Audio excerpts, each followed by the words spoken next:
The Subaru Ascent key fob uses a CR2032 battery. To replace it, you'll need a small flathead screwdriver or a key fob case opener tool.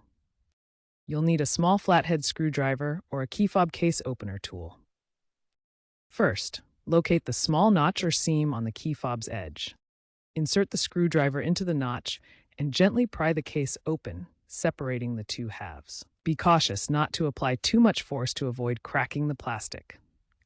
Once open, note the orientation of the old battery before removing it to ensure correct placement of the new one.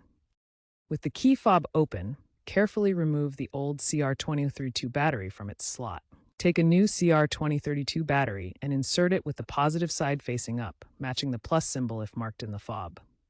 Align the two halves of the fob and snap them back together, ensuring you hear a secure click.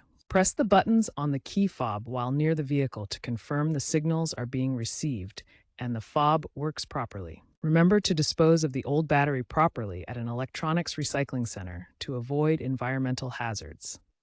If your fob has a physical key blade for manual entry, do not remove it during the battery replacement process.